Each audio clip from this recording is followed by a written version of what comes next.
All right. I guess we are live. All I right. didn't actually see. Oh, yeah, no, we've been live for the past 5 seconds. Wasn't that nice of us? All right. Streaming, copy video URL. Hey, everybody. YouTube's kind of like, oh, hey, there's something going on in the world. All right. So that's going there. Let's put that over in WhatsApp. We got some people hopefully struggling in. This is, you know what? I typically, when I go this late, I don't get a lot of viewers. So this will be interesting. Okay. If people come. On-demand views are up. But hey, I don't get a lot of views in the moment. How you doing, Leighton? Yeah. I'm doing really well. Starting the new year off, excited about a lot of things that are going on, and like a lot of people wondering what's going to happen in the world this year. So, just seeing what God's up to is a whole lot more fun and paying attention to that than watching the local news. That's for sure. Well, evidently, the United, I don't want to get political like here right off the bat, but evidently, Venezuela is going to become the 51st state or something like that, or at least that's what we hear. That's the talk here. I did not hear that one. Here in Miami. My former pastor is Venezuelan, and he's very he's not a Trump guy, but he's very excited because of the freeing of the people and yeah. But we're not going to get politics here. If you're listening. I think that one comment just chased away the one viewer I did have. Oh, he's talking Trump. I got to get out of here. Okay, they came back. Never mind. But man, I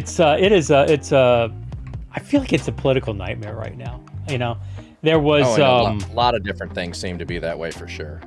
You know what? I was going back because we had Trump and then Biden and then Trump.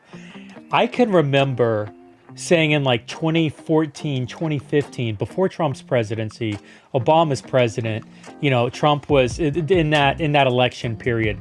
I remember saying, I actually am really curious what Trump would look like as a president because he's so dynamic, because he's so over the top, because he's so, type A, like and unfiltered, like he's gonna turn everything on its side. And it's been amazing to see how over the top and how, he is leading in this. I'm not saying it's good or bad, but it's completely different than anything we've ever seen. And so it's remarkable.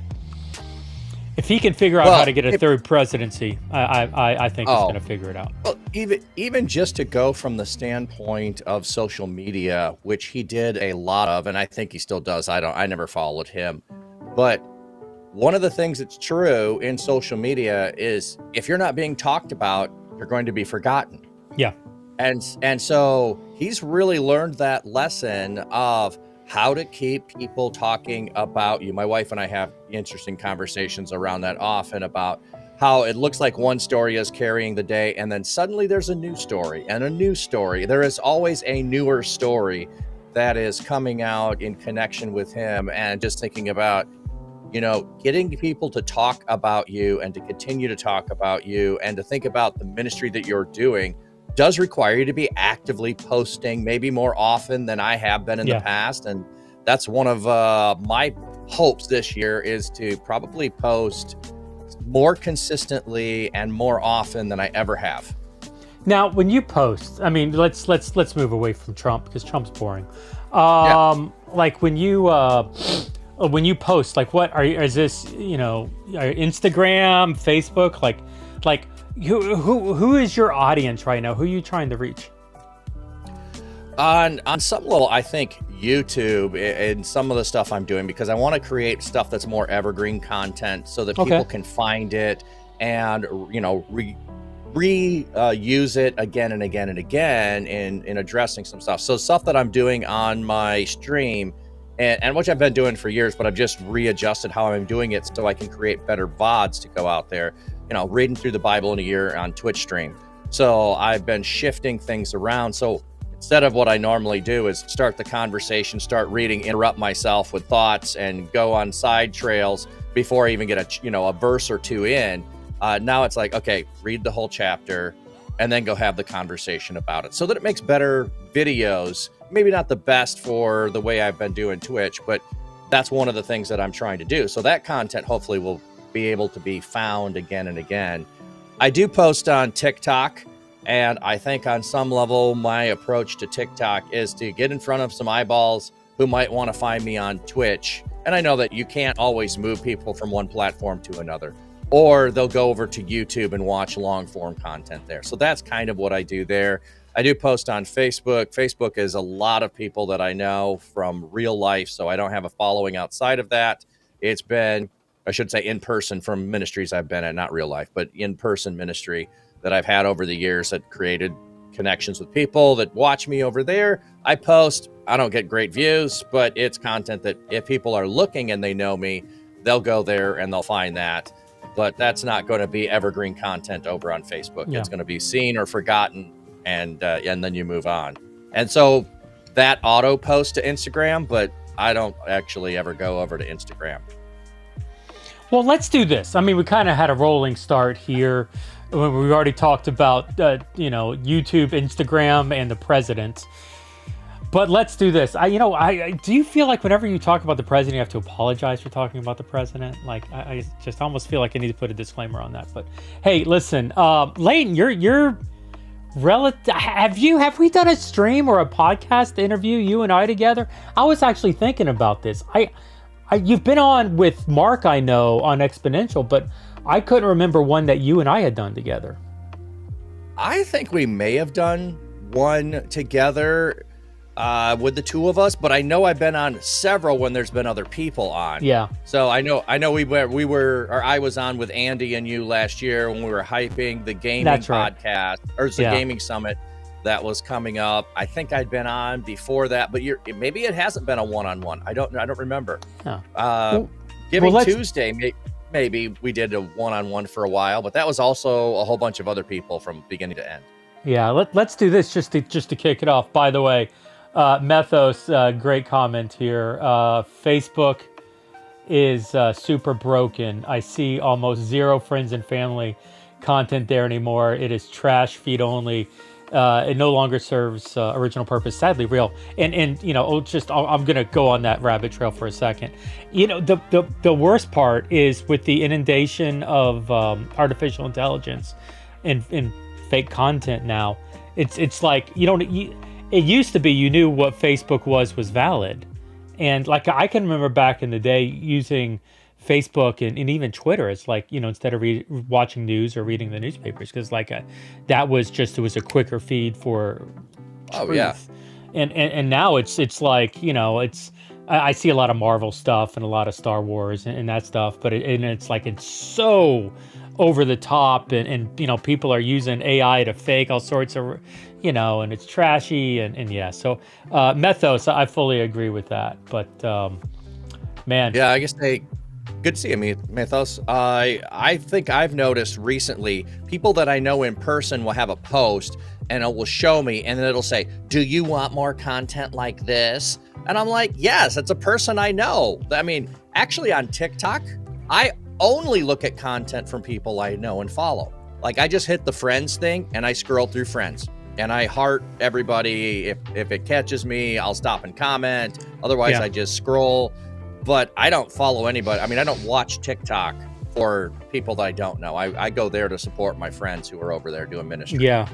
I feel like that is Meta is trying to separate Facebook and Instagram.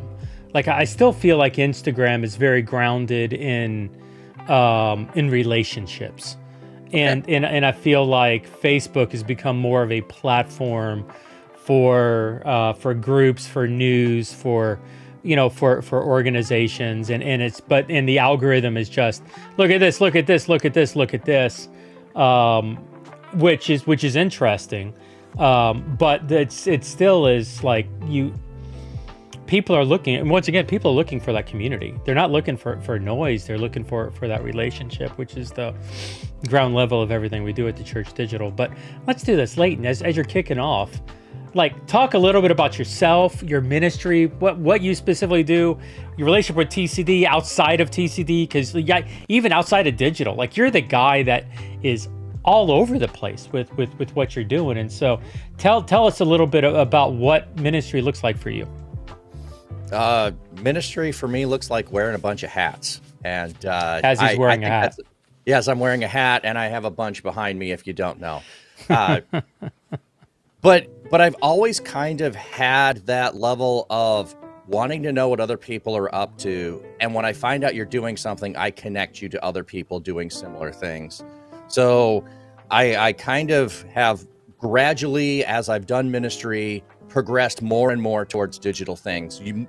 First, primarily just focusing on, hey, we've got community that we have here at the church. How do we lean into ministry online to help those people to stay connected as they are not in person? You know, how do we do that when you have shut-ins? How do we do that when you have people on vacation or sick or any of those kinds of things? I've always been focused in that way. And then it was probably, actually, I think about 5 years ago that I got introduced to the Church Digital by a couple of different people. One was Pastor Brock VR, who I knew, crosstown pastor. We were in a pastor group together. He kept talking about doing VR ministry. Once I jumped on and started watching him, he's like, hey, you need to go meet Jeff at the Church Digital and have a conversation. And we did. And I still went, I don't know what I'm supposed to do or do with that. And no disrespect to you, it's just like, it did not click for me what God was leading the path for me. And probably 4 or 5 months later, Pastor Mark over at Lux Digital Church said, have you talked to Jeff? And I said, I have. And he said, maybe you need to talk to him again. And I'm like, okay, I will trust you on that one. And I'll go jump over there. And I just started hanging out and learning what others were up to in the space. And then I've been leaning in a little by little. So I'm a Twitch streamer, and I'm in the really small niche area of people that are not doing gaming for the most part. So I don't lean into the gaming aspect most of the time when I'm streaming. I lean into, I'm sitting in front of a camera and talking to you. I'm in the just chatting area, which actually is the largest area as far as the number of people that are doing it, the number of views. But that's because you take that one category out against all of the games individually. If you add all the games together up, it's much larger. Yeah. So, I mean, this. Go ahead, please. Oh, I'd say I do game a little bit over there. I will. I've got several different games I played. I play on my stream sometimes. I read more of the Bible on my stream. On the Church Digital, I game almost every Monday for a couple of hours, but that's to tell you about the podcast whenever the next episode of the podcast will be coming up, Control-Alt-Delete. And that's recorded live on Twitch. And the platform leans itself to having long conversations so people can come in, be a part of it for a while, and then exit out or come in late, join in the conversation, and just do that. So it's a free-flowing couple of hour podcast, which is not the normal way that you would do it on other platforms. But I want to lean into that Twitch culture and the gamers in there. And then I'm also bringing on other people's communities in the podcast to interview them, which is fun. So I've got those things going on. I've set up pastor networks and groups with John 17:23 Ministries.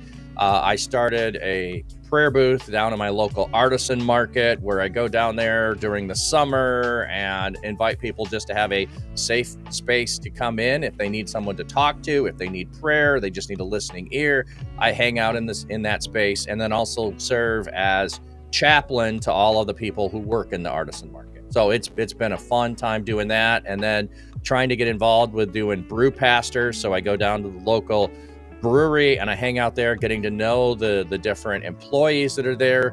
And then I've had events going on. I got to work on some more stuff there and trying to do things there. And then I'm always trying to do more things of connecting with gaming culture and with my denomination digitally. Always the one in the room who they probably roll their eyes when I go, I stand up and I go, I bet he's going to talk about doing digital ministry. That's probably what he's going to bring up, or he's going to bring up gaming again. And it's like, can't you talk about anything else? And I'm like, I could, but I want to lean into this because I see God at work here. And so that's, I don't know. There's probably more hats that I could throw out there and talk about, but they're not all related to everything else. I jump around from thing to thing. So is your denomination more upset because you're the digital guy, or more upset because you're a brew pastor? I'm curious. Like, what's my denomination for the most part is not going to have an issue with brew pastors. No. Brew pastors is no problem. Just drink whenever you want. Just don't talk digital. That's fascinating. Yeah. So okay, that's good to know. So parties at Leighton's then from now on, as we're meeting, Leighton buys the first round. Good to know.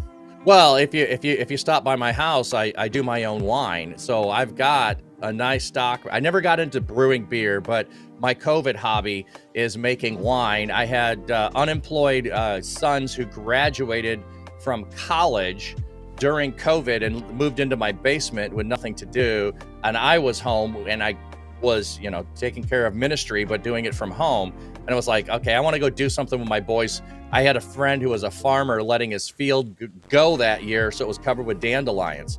So we went and picked 10 gallons of dandelions, and that was the first wine I made. And then I kicked myself for this is how I do things. I start because it looks like a great idea. I read the first step I need to do, and I go do the first step. I do not read through the instructions from beginning to end and then decide if I'm going to do it. No, that sounds good. Let me do the first step.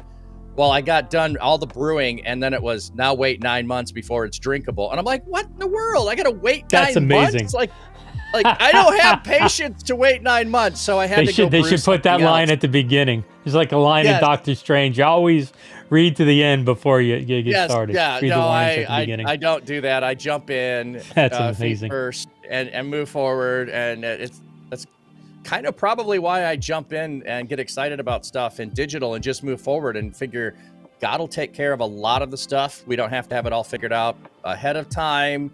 If God is in it, it's going to happen. If God's not in it, it's not going to happen. Beautiful. It's kind of like I want to say Gamaliel. I'm trying to remember who it was that they had Peter and John in there, and he said, "Hey, if this is of God, you're not going to be able to stop it. And if it's not of God, it'll just go away." That's good. Well, some people have been doing digital ministry 20 plus years, and we haven't gone away yet. So guess it's of God, at least by that metric. So cool. Hey, so talk to me a little bit. You are a non-gamer streamer. You're in the Just Chatting crowd, and you're leaning into trying to reach the Twitch culture. Now, there's a lot of people that don't really understand what the Twitch culture is. And so like let's take some time, let's put some words on it. What is Twitch culture? Twitch culture, for the biggest part, is about being there live when things are happening. So it's not about I want to watch the videos later and I want something great from beginning to end. It is the participation in the moment of what's happening. And so that happens in games, and it started out, I think it was Justin TV, where he was, playing a game, and so his friends could watch him, and they would go over to Discord to have voice conversations, those kinds of things. And so it is about being friends together and hanging out. And if you don't know each other, you become friends as you're building relationship and community there. But it is around the shared experience that you are having together in the moment. So that's one of the things that's like, doesn't matter what your subculture within Twitch is, because first person shooter is going to be another subculture. Within that, you're going to break down into individual games. If you are retro gamer, that's a whole culture. So there's subcultures within all of Twitch, but Twitch overall is about the live experience and participating and being there while everything is happening, and you get to engage with what's happening. And there's various different ways that they've created that, where you get redeems. Like I've got one where, spot of tea, because, a lot of them just do hydrate, and I have to be a little bit different. So I drink tea all the time. So I just, put my pinky up and probably insult the British by, giving a bad accent. That I don't even know if it's a British accent, but a spot of tea. Yeah, and then, yeah. So you have interactive pieces for people to be able to participate along the way and engage with the streamer while they're live, which a lot of other platforms hasn't really figured out. They try to go live, but the culture there isn't about participation. So it's not always as good, when you're on other platforms of being live, because people are just sitting there watching. They're not always trying to engage and participate. Yeah. What's interesting is I tried streaming on Twitch for, I don't know, 4 months, 6 months. And I enjoyed the liveness, the interactivity, the stream, the chat going like crazy. Like there's aspects of it I really liked. I never felt like, for me, and this is me because I'm a person. Yeah, I never felt like I was connecting into the Twitch community, like who they were, how they thought, what they were. I enjoyed some of the feature sets, but I never really understood them as an individual. Like tell me a little bit. Who are they? Are the average gamer's like what, 30? Hardcore gamers like 37, something like that, male. Yeah, something like that. Yeah, mid 30s, which most people still think it's 13-year-olds. It's not. It's mid 30s. So who are these people? What are they interested in? How do you really connect with them? It just like any different area, they're going to be all over the place in what they're interested in. And one of the things I think they are interested in is connecting with people and being seen and heard. So it really is about building relationships. And one of the things that I try to do is validate people when they come in, whatever they're saying, whatever they're talking about. I am interested in what they're talking about.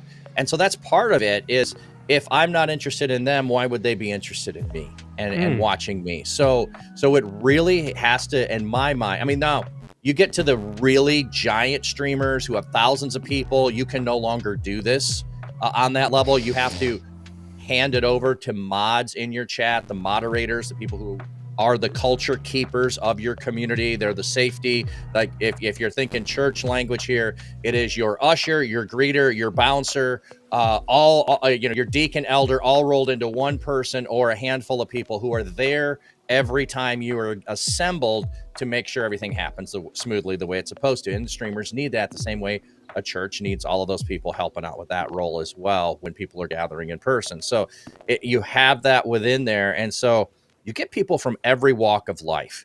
One of the things that I love within it is there are people that I would never run into in a physical space who are in Twitch. And that can be for a lot of different reasons.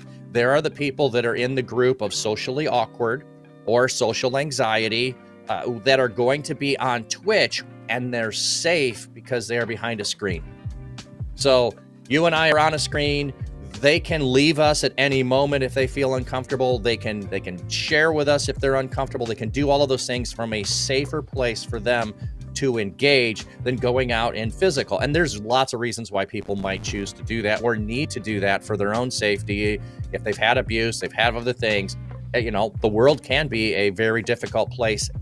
Then there's those people who, if they're looking for Christians, and I love this group, but I don't always know who they are.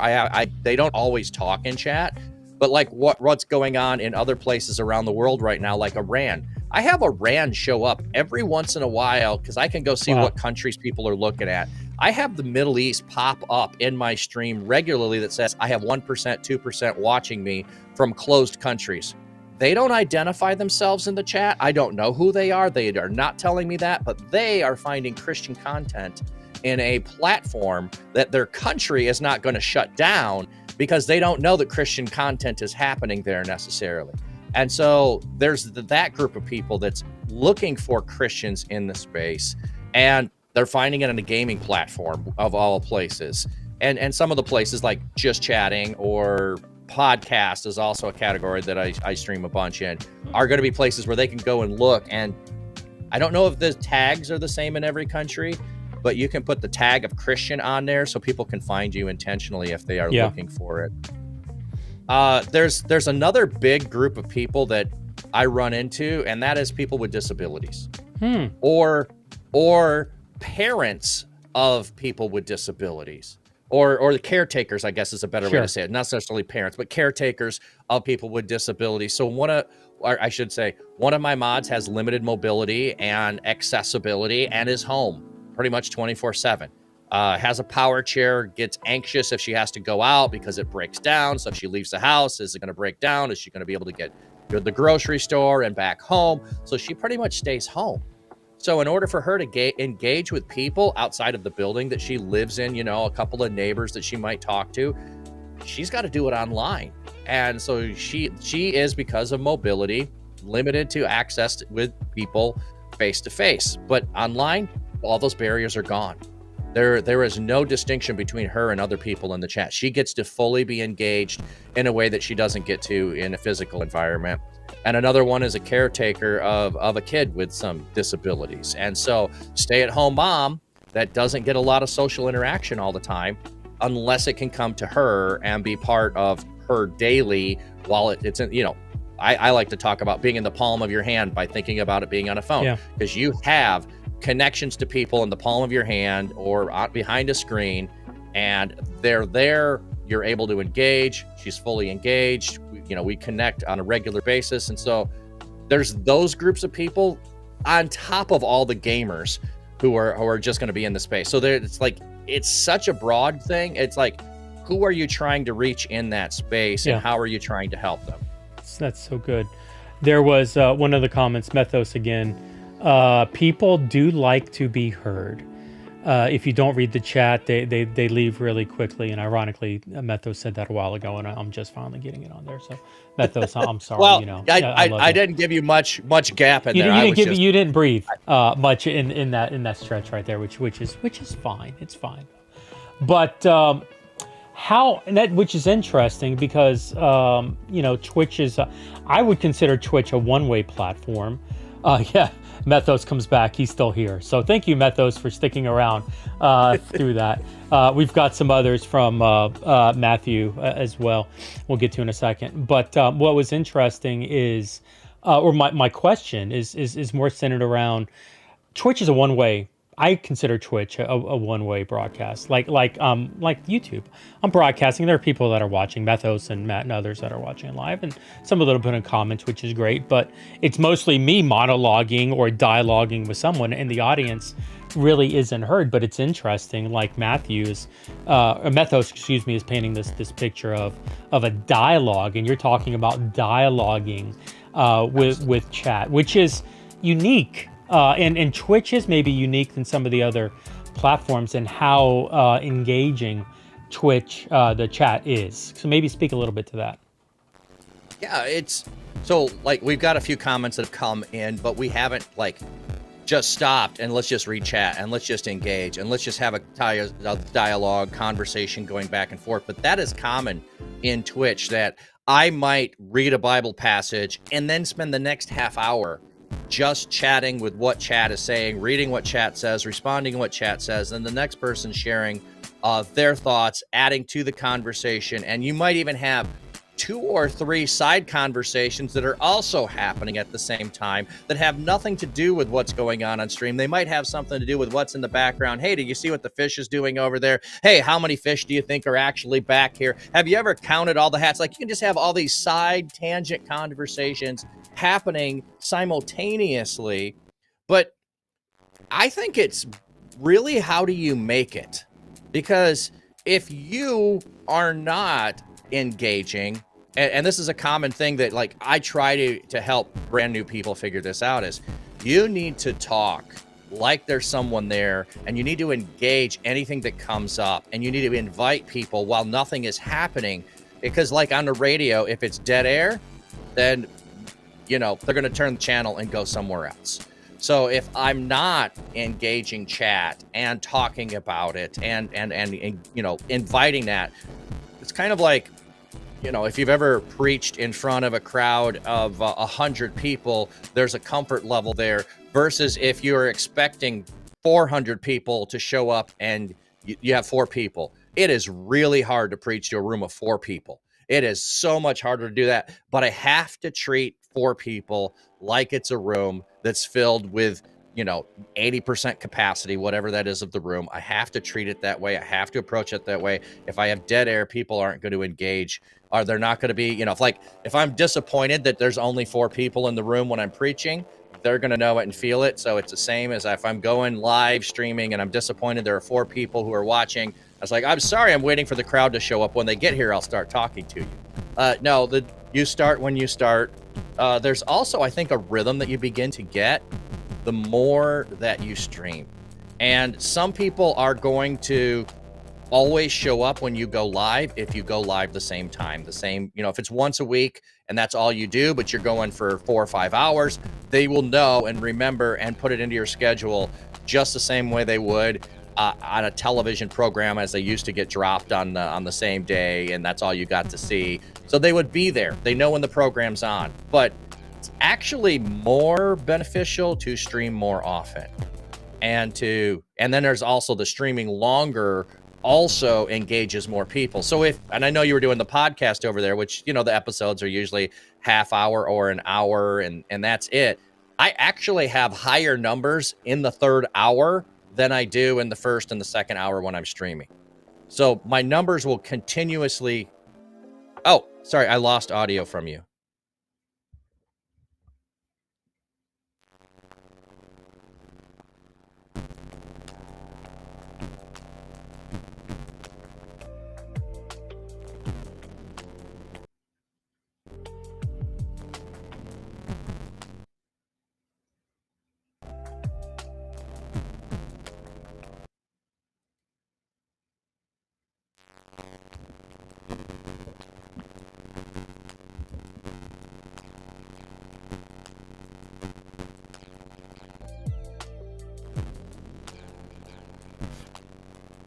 Hey, that may be my problem. Can you hear me now?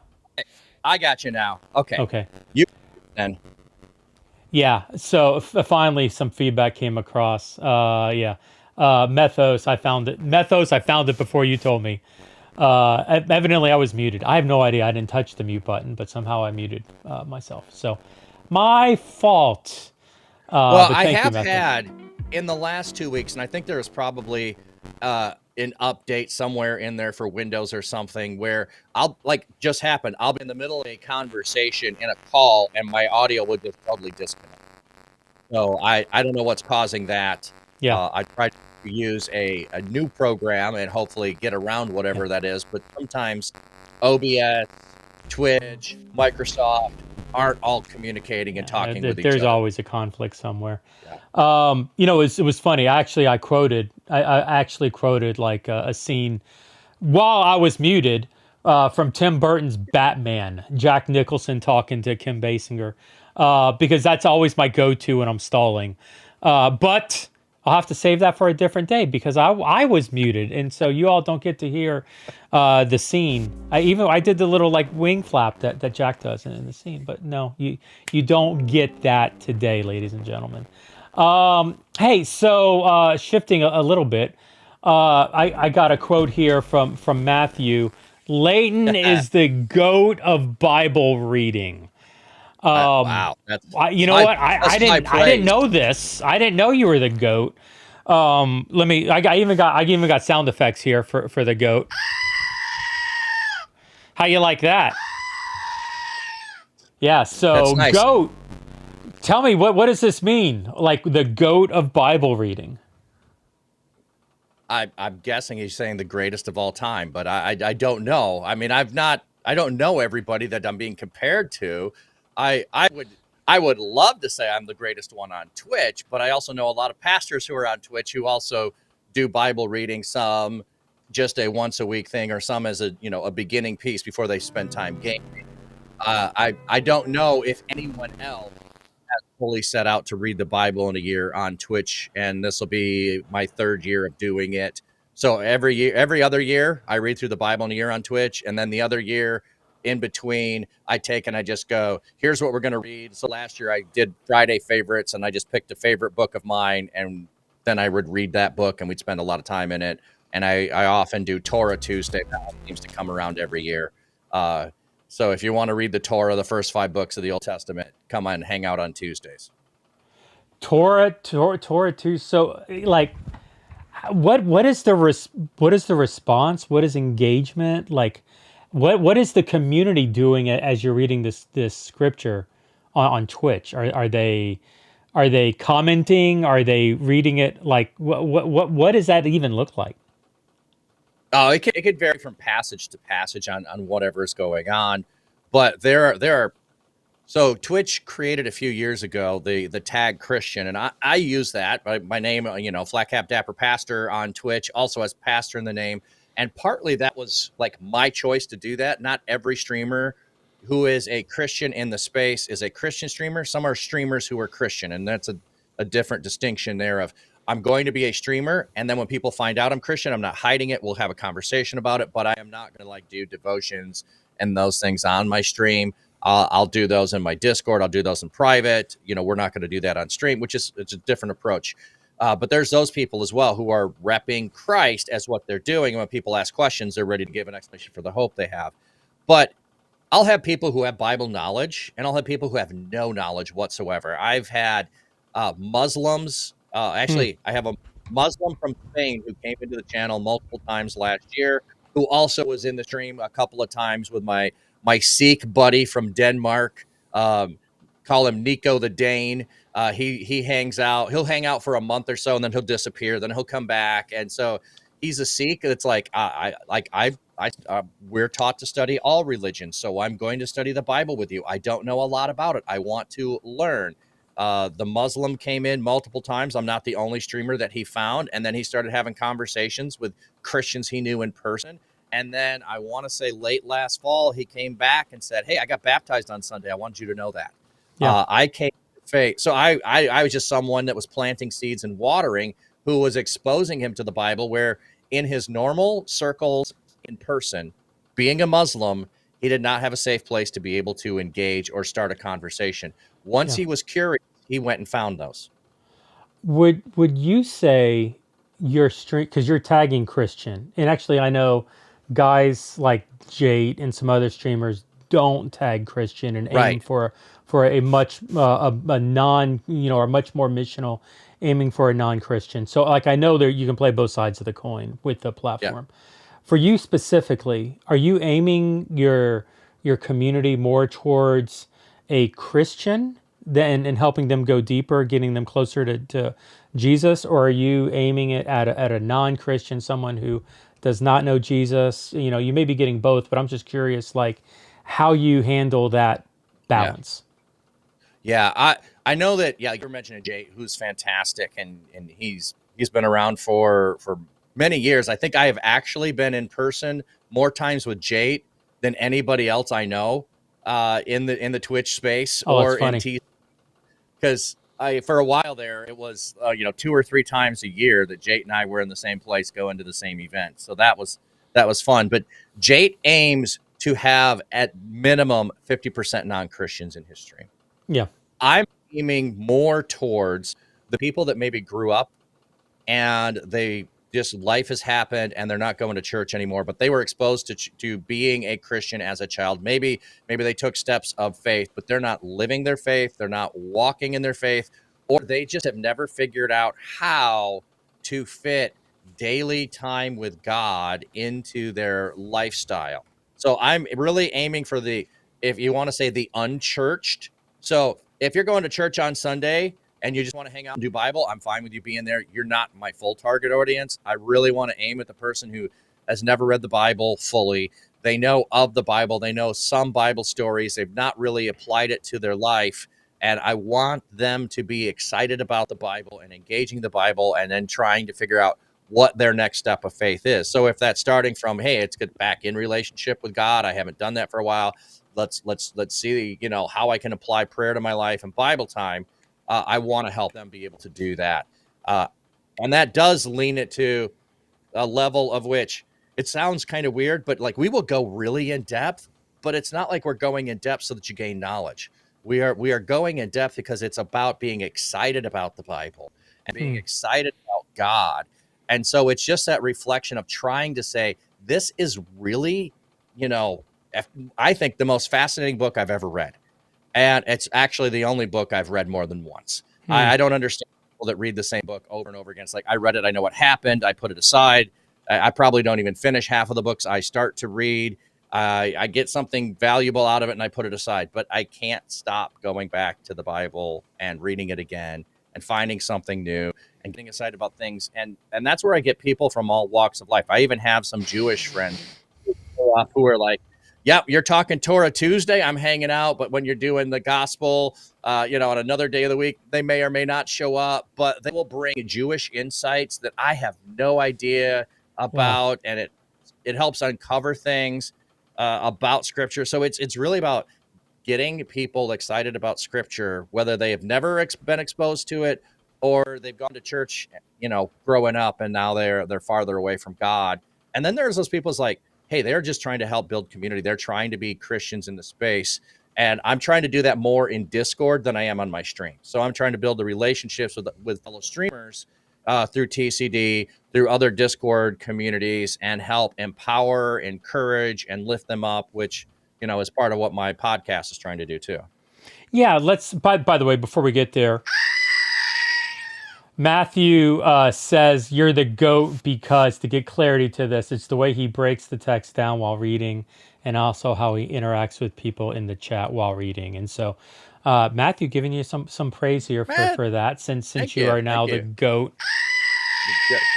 I got this. This was a Christmas gift from my son, and so last Christmas, he gave me the world's tiniest violin, and so.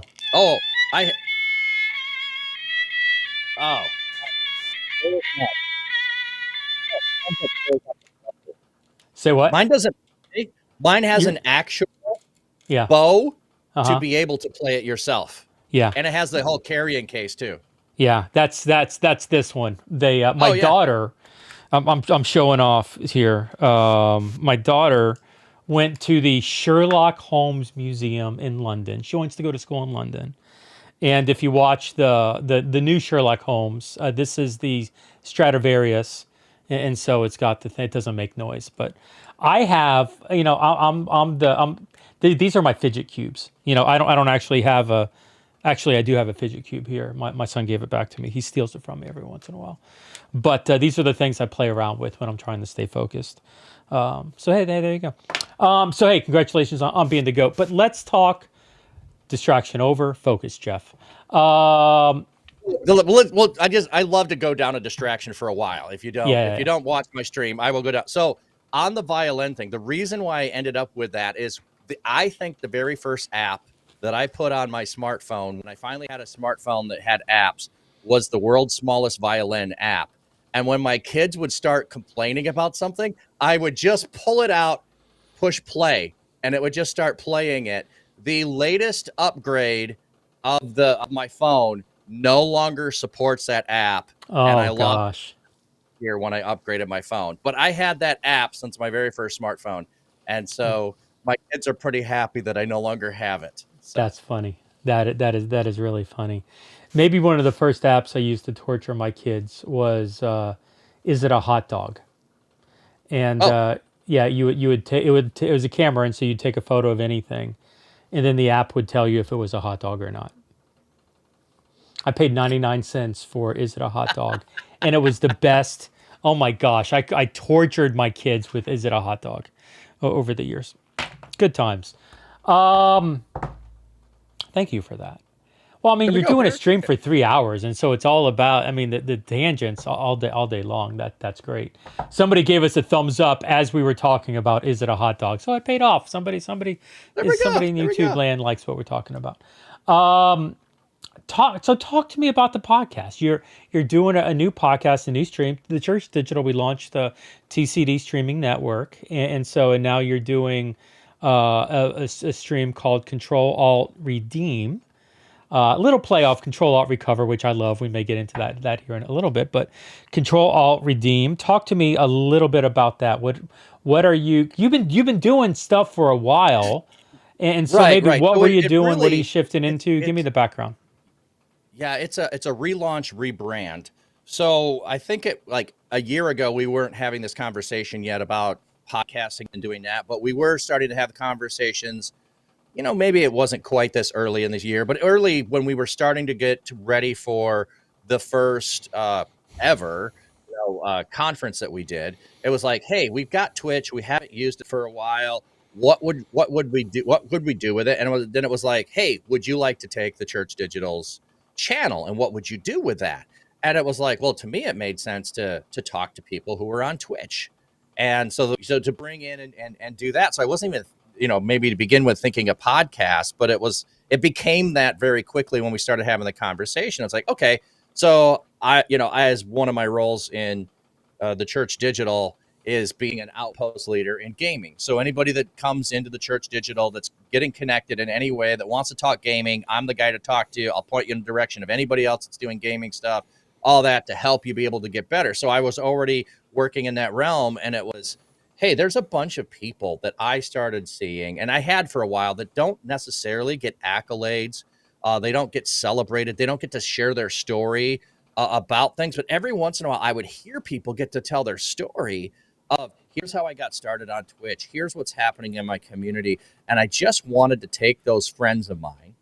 And I keep building, and my list of friends on Twitch just keeps growing. And I was like, I wanted to celebrate the Christian streamer who was on Twitch, whether they were a Christian being intentionally Christian in the space, or they were a streamer who was intentionally being Christian in the space. But they were trying to take the culture of Twitch, which at times can be really, really toxic, and they wanted to change the culture there, reset the culture, and redeem the space. And so there's already people who are doing this.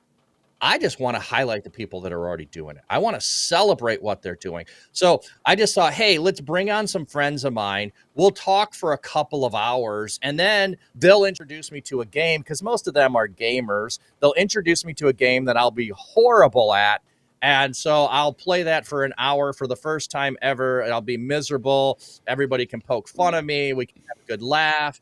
And then so that's how it started. So it's just the Church Digital Gaming Outpost podcast, like as generic a name as you can say, that if you're not inside of the Church Digital, you don't even have any idea what this is or what it would be. So it really didn't have any kind of, like, if you came across it on a list of podcasts, you wouldn't go, oh, I'm curious what that is. You would go, yeah, that doesn't sound very exciting. I don't know what that is, but I'm not gonna.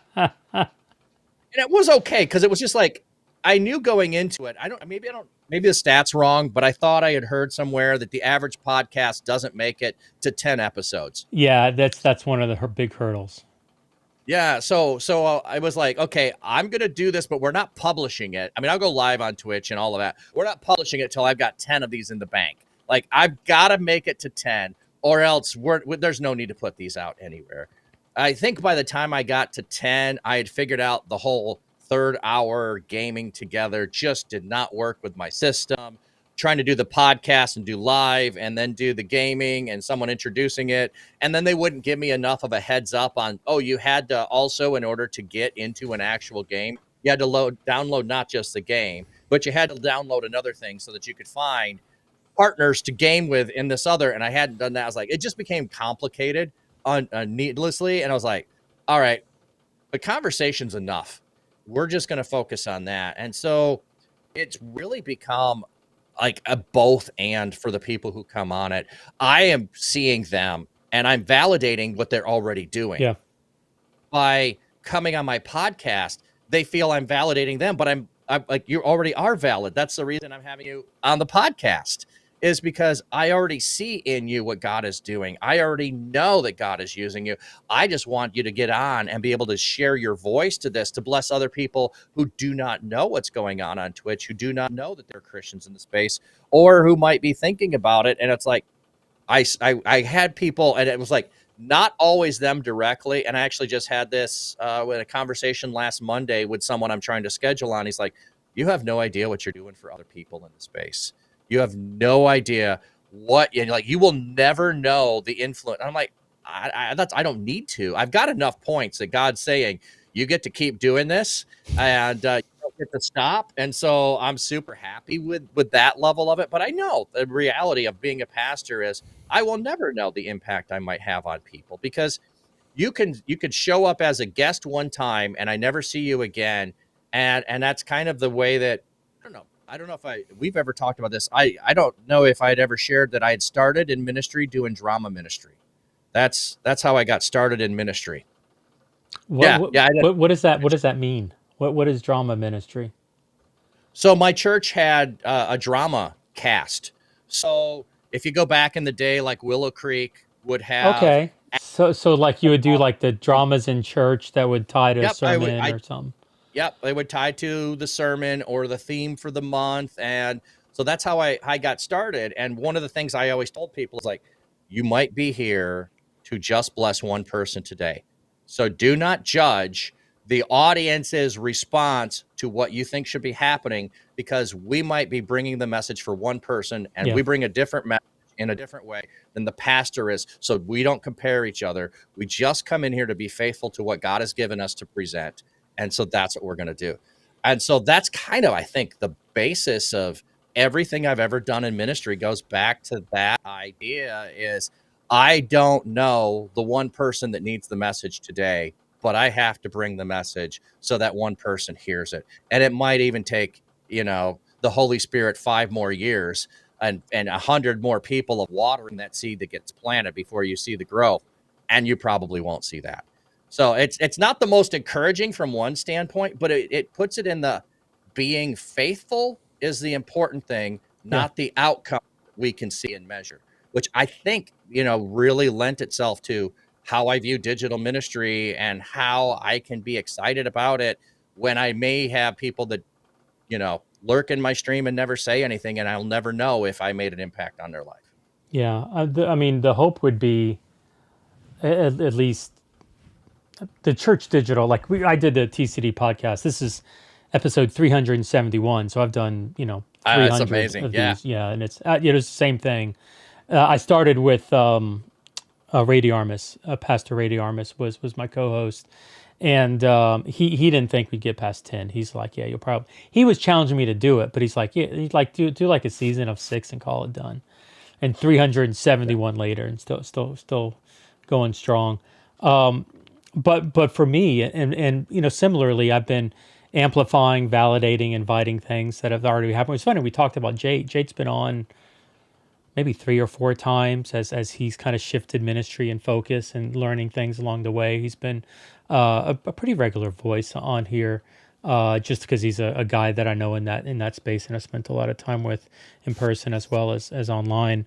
But what has been fun is to give credibility to the Jates that are out there doing the thing they're doing. And Jade at this point doesn't need my credibility. But what has gone beyond that is now to amplify what Jade's doing for the next generation, to amplify what you're doing, and what your guests are doing, to now encourage that next group of people to launch into, to encourage, to empower them to do the ministry. And so I love that you understand the culture in a way that I don't. And I'm never claimed to be a Twitch guy. I'm not a gamer. I'm not. I play an iOS game. I never set out to be a Twitch streamer. In fact, Alice in the Palace was my first follower, and she followed me 6 months before I even streamed, because Pastor Brock said, "Go follow him. He's going to stream." And I said, "No, I'm not. Why would I want to do that?" And 6 months later, they finally talked me into streaming, and I'm like, "What am I going to do? I'll do the Bible. That'll shut you guys up. You're going to show up for me doing the Bible?" I don't think so. And they did. Was that so? She was not. That was not Alice Queen of Hell. That was Alice in the Palace at that moment. I think she still had the old name when I first met her, but it was after she found Christ. But it was after she found Christ that she followed me. Yes, that's great. Yep. I mean, there's a whole background story between Pastor Brock and Jay. Oh yeah, go back and Alice in the Palace. This is just a plug for other episodes. Go back and listen to the backlog. There's some good episodes in there, and you'll hear more about Alice's story. That's not for today. Did you have Alice on your show, or you talk about that with her?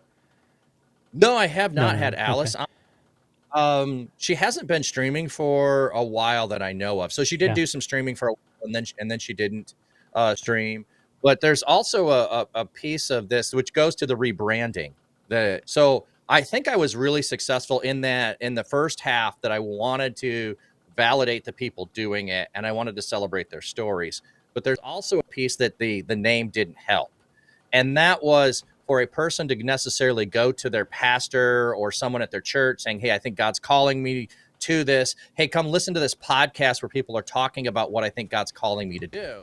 And you're like, yeah, I'm not going to go listen to that. I don't think that's the right thing.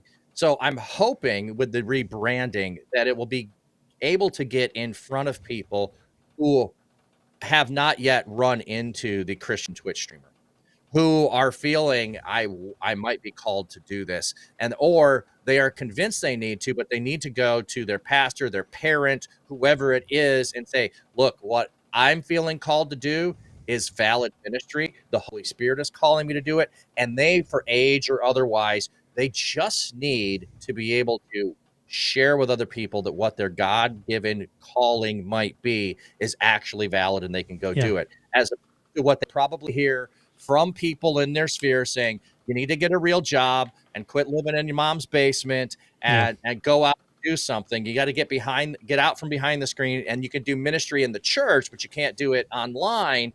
And I want to help those people be able to go to their support network and say, no, there's real people already engaged. God's just calling me as one person going to the mission field, and I get to do that right here, and I get to go to a place I love, and I get to go to a people that I love.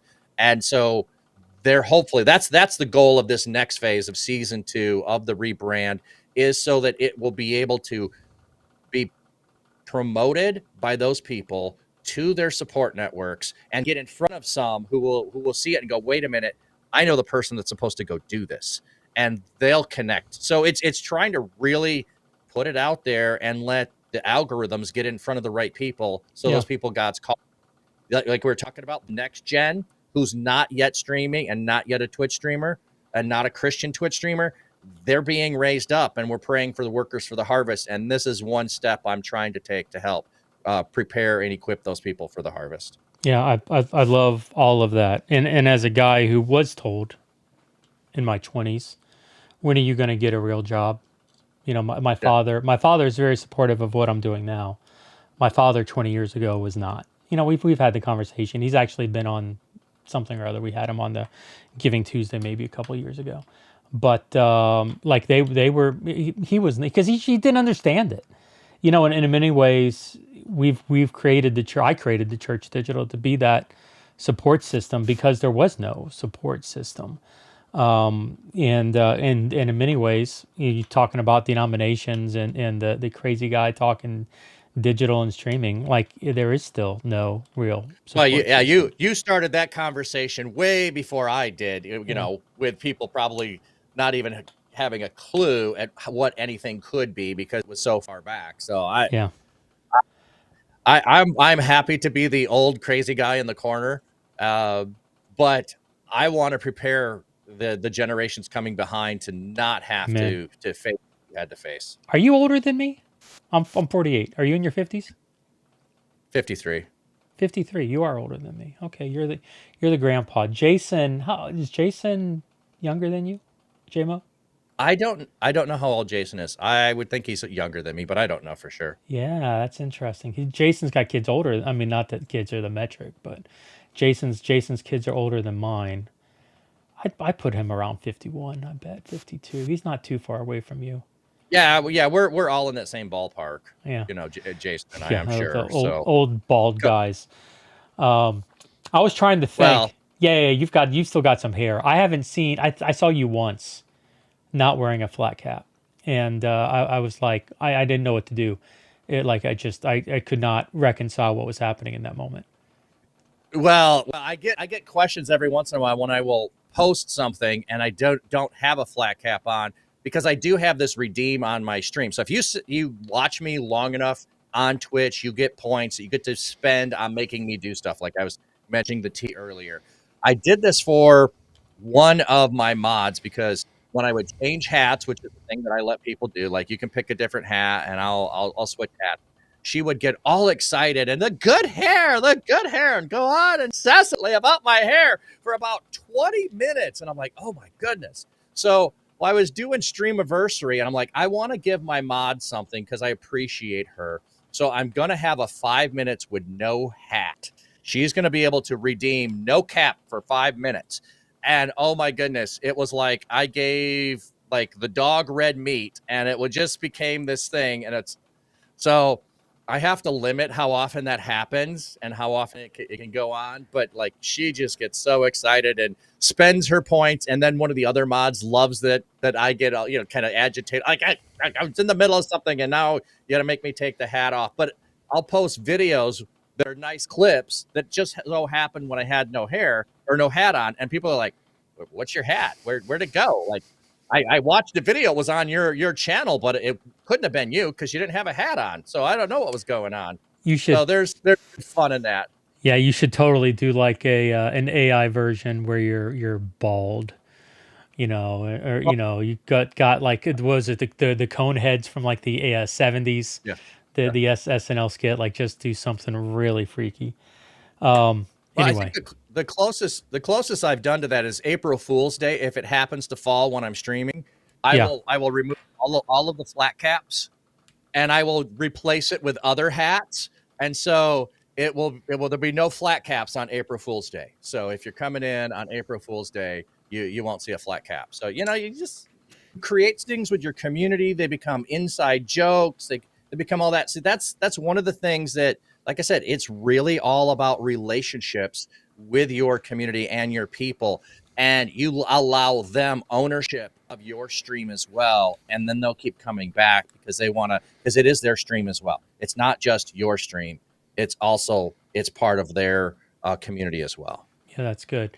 Alice in the Palace jumping on here. Much love. Hope you're having a great day, evening. Alice is in London. So what is that? Like 9:30, 10:30 now, her time, maybe? I think it's 6 hours ahead. So 11:30, if I'm right. 11:30, Alice, go to bed. Or not. Let's see. Did you see the streamer that showed his head? It was super indented for many years of headphone wear. That's funny. Yeah. Oh, wow. Not London. I'm sorry, Alice. I did know this. I said London. My daughter's wants to go to college in London. But no, I know you are UK in general. So Alice, actually, if Alice's story made it into my book on VR Church. I can't even remember the name of that book. That's embarrassing. VR in the Metaverse Church. The book that basically went invalid like 3 months after I wrote it because Microsoft shut down Allspace VR. Yep, that's a thing. Talking about indents, I wear my glasses up here on the top of my head like a lot. It's just kind of my go-to. And the nose things do like a double imprint on my head all the time. But when I wear hats, back in the day, my hair would get messed up. But I never have that problem now. I never have hat hair, whatever I would say that.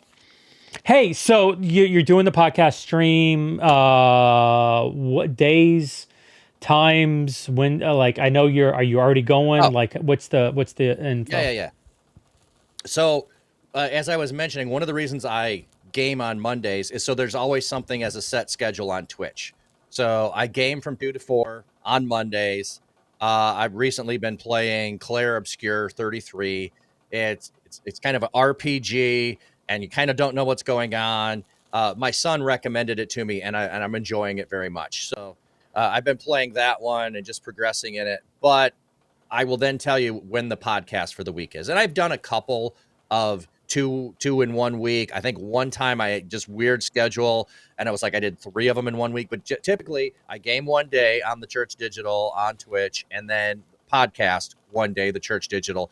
But I set the podcast for the guests time slot and community to be able to be there, because with Twitch, you can do co-streaming. So you and I would be on, you'd be on your channel, I'd be on my channel. We're both streaming to our communities at the same time.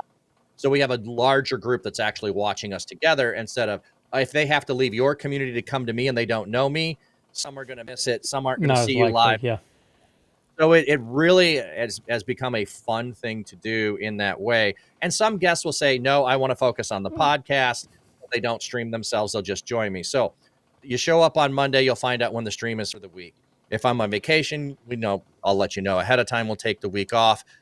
But with the relaunch just went of season 2, I've got about 4 or 5 episodes in the can. So then every Tuesday, a new episode will get released. So every Tuesday, so there was a new episode that came out today. Annika's Cakery was the first one of season 2. And I love it because I kick off season 2 with somebody else that's not playing games. Well, she does have a channel for games, but she bakes cakes and decorates cakes on there. And it's a fantastic story of how did she get started and what does she do and the community that she's built and the people that she's reached. Because just like for a while, the Cake Boss was a really big thing. Well, there's no more episodes, but you can watch somebody live. There's actually, I want to say 3 or 4 people that I know on Twitch that bake cakes and decorate cakes, and they do it on stream, and people are wanting to be engaging and all of that, and join that community and watch while it's happening. So those episodes will come out every Tuesday. There'll be a new episode going forward, and by having 4 or 5 episodes ahead before they get released, if I go on vacation, if something happens, I'm not trying to take large breaks in between when all those are happening. And as I bring people on, I don't think I told you this. I was talking about it with Andy. I have a thought of a little shift. So the plan for March is Mods March. So non-Twitch streamers, I'm going to talk about being a mod on Twitch for Christians in the community. How are they bringing the love of Christ as a non-streamer in the space? Because mods are really, really important. So I'm trying to work that out and get that together. So I want to focus specifically on those who never stream and have never streamed, or primarily they're not a streamer. They're just someone who helps the community. And I want to talk about how did you get started, do a panel discussion. Yeah. So that's what I'm thinking of for March and trying to get that lined up. So. No, I love that. You're highlighting kind of the behind the scenes people, which have a completely separate calling and a completely separate, profile and identity. And right. and there are people out there that are probably called or could be called to do that, but just don't even know that that's a thing, to be a community builder like that. Several of them. And I don't want to put names out there because I don't know if they'll be on the podcast or not. I'm working through that.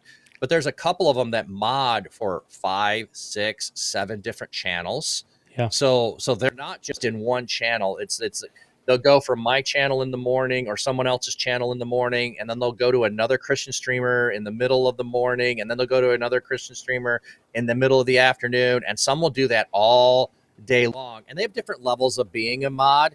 Some will just be, I'm in the chat and I'm here all the time, so I've been made a mod so that if no one else is here, I can join in. And some are like, no, I'm here every time the streamer goes live, because this is my community and I'm going to participate in every way that God is calling me to do that in the space. Totally. So you're doing this on, my wife just came home with the kids and the dogs are going nuts like over there. So if you hear that, sorry. I would yell, but I don't want to do that. So your podcast releases Tuesday. I think my stream releases on Thursday or Friday. And DeMarcus is doing. DeMarcus will be on Thursday every other week. So then mine is released Friday. That's right. And so DeMarcus is doing a show. I wanted to be on the show here. Wasn't able to make it due to scheduling. It would have been great to have him. Yeah, yes. We'll have him on at some point. But he's doing the Digital Pavement podcast, and so looking at an African American view and perspective of digital and how to use digital to engage in the African American communities, and what's urban ministry as well, being urban city, under-resourced city kind of view as well. And so once again, a completely different perspective and a completely different viewpoint than what I'm going to be able to do sitting in my comfortable office talking into my computer in my little chair here. But I love the fact that we've got DeMarcus on, and there's going to be some others that will debut here in the coming months. Just today, I was having a call with somebody, and I was like, you need to think about doing this, and so we'll see what happens. Hopefully we'll get some more voices and more perspectives, even at a global level. Yeah, there's so many.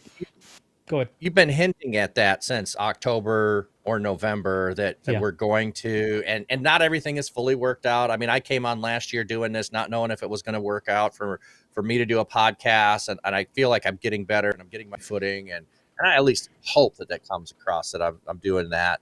But then it's also, how do we give voices to other people as well? So I'm taking on gaming. DeMarcus is a whole different venue.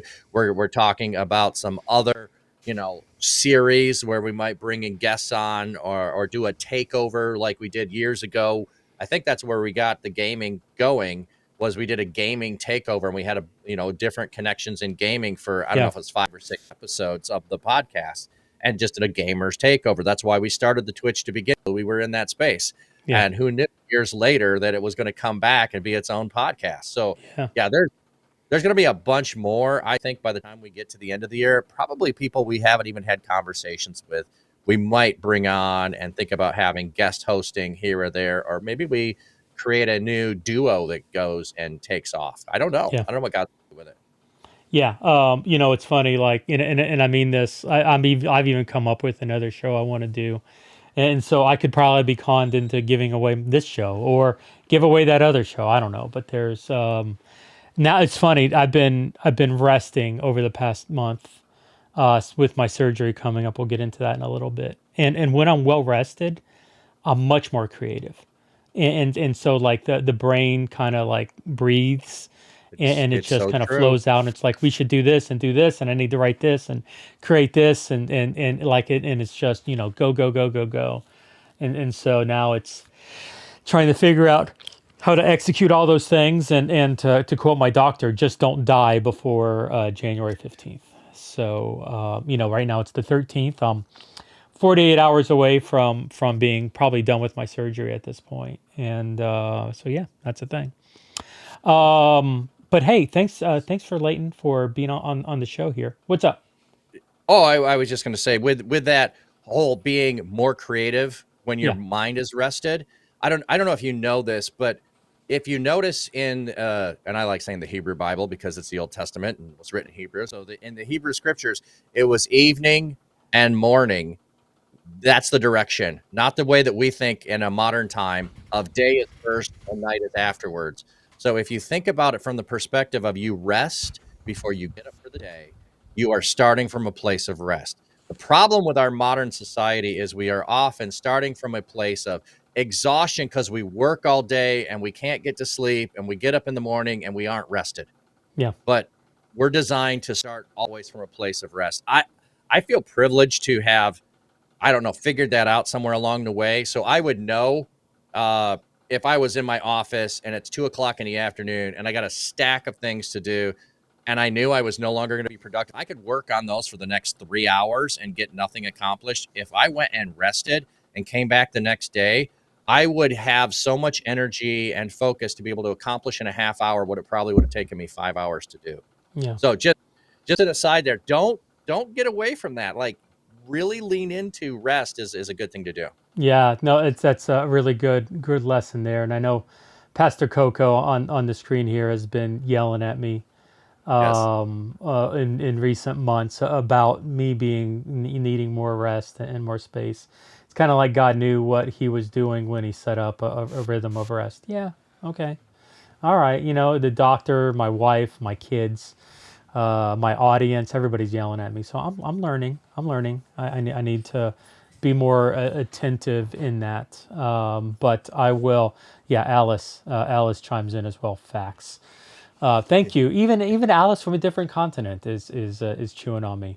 But we will. The surgery is January 15th, so Thursday. Right now it's scheduled for 1 p.m. Eastern. That's a soft time. It may massage up or down, but 1 p.m. Eastern. Actually, I had my pre-op appointment today to go over with the surgeon's team, all the nurses, everything I need, and so I'll be in recovery for in hospital about 5 days, 3 to 5 days, and then at home 3 to 5 days. So roughly probably about 8 days I'll be fine. And so Thursday to the following Friday, theoretically, take the weekend off to rest more. And so I'll be back hopefully the last week of January. And so, I mean, there's never a good time to, have a surgery, but in reality, TCD is just ramping up, and I'm going to, the team actually is handling a lot of details. And some of my other contract work's at kind of like a still point. And so me being out for a week is God's timing is not that bad. It's interesting. One of my very close friends, I say that one of my friends, a guy, but I've not really connected with over probably 5 or 6 years. We used to go to the same church, and we're really close when we were together. He's actually having the exact same surgery like a week after me. Oh, And wow. so, yeah, we spent a lot of time together, just kind of lamenting and supporting and praying, through it. Because, I mean, literally, same hospital, not the same surgeon, but a lot of the same doctors, a lot of the same processes. And so, it's been fun being an encouragement for each other. And like he even was texting me, how are you doing? What's going on? And today, which was really good because I had a rough morning. Just kind of, I'm a control freak and I can't control this. And like, it's like, okay, I trust God, and I trust God in this. But the reality is like this morning, it was just kind of, it hit me like a ton of bricks. It's like, I can't do this. I can't control it. I'm not going to be like, it was overwhelmed by that. And so that comes in spouts. And it was in the middle of one of those, one of those, doubt seasons. This guy texts me out of the blue. It's like, hey, how you doing? And I was like, what's funny you ask? And he's like, oh yeah, that was me last week. So, it's good to know. Hey, thanks, Life Capture. Man, I hope you're doing well. Hadn't touched base with you in a while, but love you, miss you there.